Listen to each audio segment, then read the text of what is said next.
What if I told you that the most shocking attack in Royal Rumble history wasn't just about eliminating a competitor, but about sending a message that would shake WWE to its very core? The images are still burned into our minds. Bron Breakker, the unstoppable force, the second-generation powerhouse who had been tearing through the WWE landscape like a wrecking ball, laid out cold backstage. His Royal Rumble dreams shattered in an instant. And for weeks, we've been asking the same question that's been echoing through arenas, social media, and every wrestling conversation across the globe: who did it? Who had the audacity, the strength, and the sheer malice to take down the man who many believed was destined to win it all that night? Well, my friends, Micheal just dropped a bombshell that nobody saw coming, and what he revealed has turned the entire WWE Universe completely upside down. This isn't just about one attack. This is about betrayal, about revenge, about a conspiracy that goes deeper than anyone could have imagined. So buckle up, because what you're about to hear is going to leave you absolutely stunned. Let's set the scene. Royal Rumble, one of the biggest nights in sports entertainment. The atmosphere is electric. 40,000 fans packed into the arena, millions watching around the world, and everyone knows that this is where careers are made, where legends are born, where one superstar will punch their ticket to the main event of Wrestlemania. And heading into that night, all eyes were on Bron Breakker. The man is an absolute specimen. Built like his uncle Scott Steiner, carrying the legacy of the legendary Steiner brothers, but carving out his own path of destruction. He'd been on an absolute tear. Week after week, he'd been destroying everyone put in front of him. The spear that could break ribs. The gorilla press power slam that left opponents unconscious. The intensity in his eyes that told you this man was born for this moment. Bron had been cutting promos for weeks leading up to the Rumble, and they weren't just good, they were spine-tingling. He stood in that ring, veins bulging, sweat dripping, and he told the world that this wasn't just another match for him. This was his destiny. This was his birthright. He looked directly into the camera and said, "I don't care if it's Cody Rhodes, I don't care if it's Roman Reigns, I don't care if every legend in WWE history climbs into that ring, I'm walking out of the Royal Rumble as the winner, and there's not a damn thing anyone can do to stop me." The confidence wasn't arrogance. It was a promise. And everyone believed him. But then, the unthinkable happened. About 90 minutes before the Royal Rumble match was set to begin, backstage chaos erupted. Cameras caught referees sprinting down hallways, medical personnel rushing with their equipment, and wrestlers pouring out of their locker rooms trying to see what was happening. And there, sprawled out on the cold concrete floor near the production area, was Bron Breakker, motionless, a steel chair bent and mangled beside him, and blood trickling from the back of his head. The attack had been vicious, calculated, and devastatingly effective. EMTs immediately surrounded him, checking his vitals, stabilizing his neck, and the whispers started immediately. Could he compete? Would he even be cleared? And more importantly, who the hell did this? The cameras didn't catch the attack itself. Convenient, right? The one area backstage where a camera malfunction occurred just happened to be exactly where Bron was ambushed. Security footage from that corridor mysteriously corrupted. It was almost as if someone planned this down to the last detail, someone who knew exactly where the blind spots were, someone with access, someone on the inside. Bron, being the warrior that he is, actually fought to compete that night. Against all medical advice, against the pleas of WWE officials, he demanded to be in that Rumble match. And credit to his toughness, he actually made it out there, entering at number 18. But you could see it immediately. This wasn't the same Bron Breakker. He was moving slower, his balance was off, and that look of invincibility had been replaced with something else, something we'd never seen from him before: vulnerability. He lasted maybe 8 minutes before being eliminated, and the frustration, the anger, the sheer devastation on his face as he was thrown over the top rope was heartbreaking to watch. In the weeks that followed, the investigation went nowhere. WWE officials released carefully worded statements about reviewing footage and conducting interviews, but nothing concrete emerged. Conspiracy theories ran wild. Was it someone jealous of his push? Was it a veteran who felt Bron was rising too fast? Was it someone settling an old Steiner family grudge? The wrestling world was consumed with speculation, and Bron himself became obsessed. His promos shifted from confident declarations to dark, paranoid rants. He started calling out names. He accused fellow roster members. He even had heated confrontations with people who had nothing to do with it, and you could see him unraveling, week by week, consumed by the need for answers. Then came this past Monday Night Raw. The show was already explosive, but nobody expected what was about to unfold. Michael Cole, the voice of WWE, the man who's called some of the most historic moments in wrestling history, requested time for a special announcement. Not a match preview, not an interview segment, but something he called a matter of urgent importance regarding the Royal Rumble attack. The arena fell silent. You could feel the tension through the screen. Cole stood in the center of that ring, microphone in hand, and the weight of what he was about to say was written all over his face. He started by acknowledging the frustration everyone felt, the lack of closure, the questions that had haunted the WWE Universe. And then he said something that made everyone's blood run cold. I have been given exclusive information by a confidential source close to the situation, and what I'm about to reveal will shock you to your core. Cole paused, and you could hear a pin drop. The person who attacked Bron Breakker at the Royal Rumble was not acting alone. This was a coordinated assault orchestrated by multiple individuals, and the mastermind behind it is someone currently on the WWE roster, someone you all know, someone you all trust.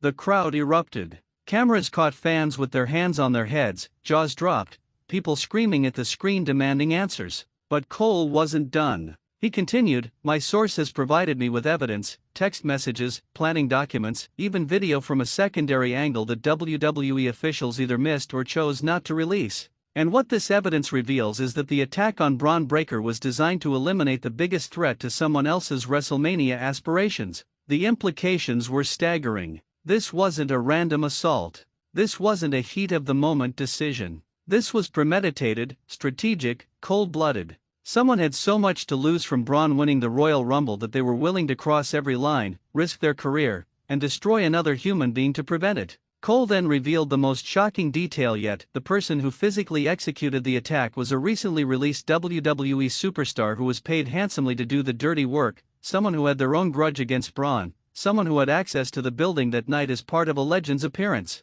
But the person who orchestrated it, the person who planned every detail, who corrupted the security footage, who arranged the timing, who stands to benefit the most from Bron's elimination, is. And this is where everything went sideways. Before Cole could finish, the lights in the arena cut out. Total darkness. The crowd's reaction was deafening, a mix of screams, confusion, and anticipation. When the lights came back on, standing at the top of the ramp was a figure we hadn't seen in months, someone whose return had been rumored but never confirmed, someone whose history with the Steiner family goes back decades. The arena absolutely lost their minds, and suddenly everything started to make sense. But here's where it gets even more complex. As this figure stood there, music hitting, staring down at Michael Cole in the ring, another person emerged from the crowd. Not from backstage, but from the audience, jumping the barricade in street clothes. And this person grabbed a microphone and shouted, "You want the truth? You want to know who really orchestrated this?" It wasn't just one person.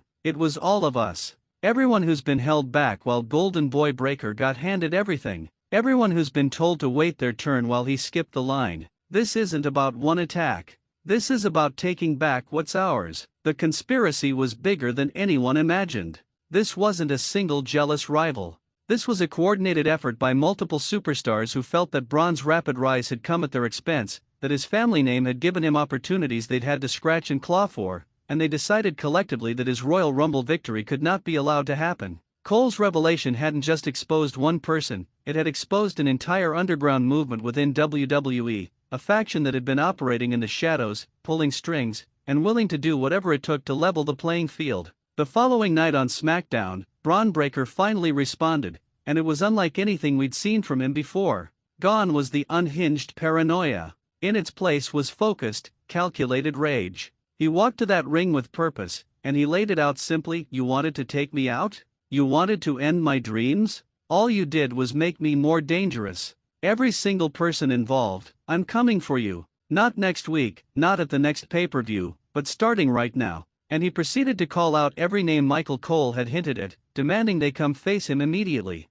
What followed was absolute chaos. Security tried to contain the situation, but wrestlers from both sides started flooding the ring. Allies of Bron coming to his aid, members of this anti-Breakker coalition defending their actions, and the whole thing devolved into a massive brawl that took dozens of officials and agents to break up. WWE management had no choice but to address it, and they announced that at the next Premium Live event, there would be a reckoning, a match where all parties involved would have to face the consequences of their actions. But the most fascinating aspect of all of this is what Michael Cole's role has become. He's not just reporting the story anymore, he's become part of it. His decision to go public with this information, to name names, to expose the conspiracy, has made him a target. Members of this anti-Breakker faction have accused him of bias, of being in Bron's pocket, of sensationalizing the story for ratings. Cole has had to defend his journalistic integrity while also dealing with very real threats to his safety. There have been segments where he's required security escorts, where he's been confronted backstage, and it's added this incredible layer of realism to the entire storyline. The wrestling world hasn't been able to stop talking about this.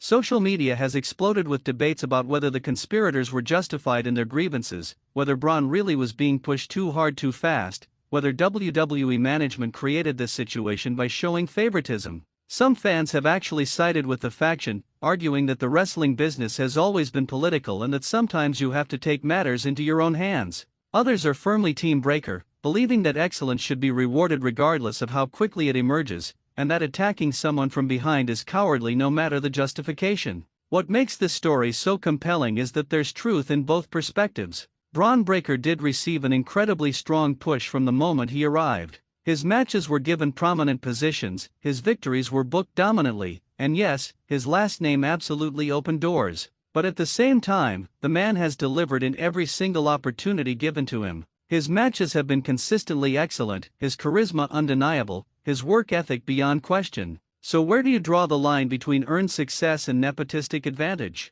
It's that moral ambiguity that makes this feel so real, so invested with genuine emotion and stakes. And now, with everything out in the open, the question becomes, what happens next? Bron knows who his enemies are, but they have strength in numbers.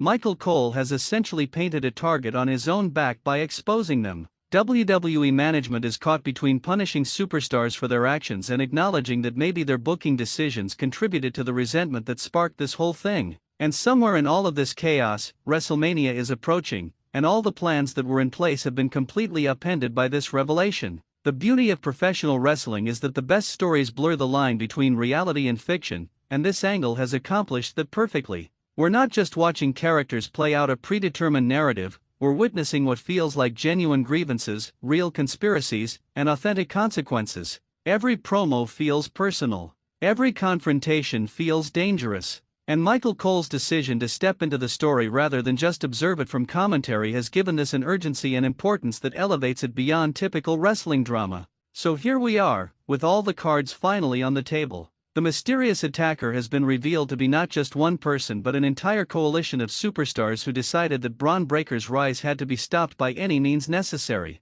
Micheal Cole has emerged as an unlikely hero, risking his own safety to bring the truth to light. And Bron Breakker himself has transformed from unstoppable force to a man fighting against a conspiracy that goes deeper than he ever imagined. The road to WrestleMania just became infinitely more complicated, infinitely more personal, and infinitely more must-see. This is the kind of storytelling that reminds us why we fell in love with wrestling in the first place. Real emotion, shocking twists, moral complexity, and the promise that when these people finally collide in that ring, it's going to be absolutely explosive. Micheal Cole didn't just reveal the mysterious attacker, he exposed an entire underbelly of WWE that nobody knew existed, and now there's no going back. The fallout from this is going to dominate WWE programming for months to come, and honestly, I couldn't be more excited to see where this goes. If you've been following this story as obsessively as I have, drop a comment below with your thoughts. Do you think Bron Breakker will get his revenge? Was the faction justified in their actions?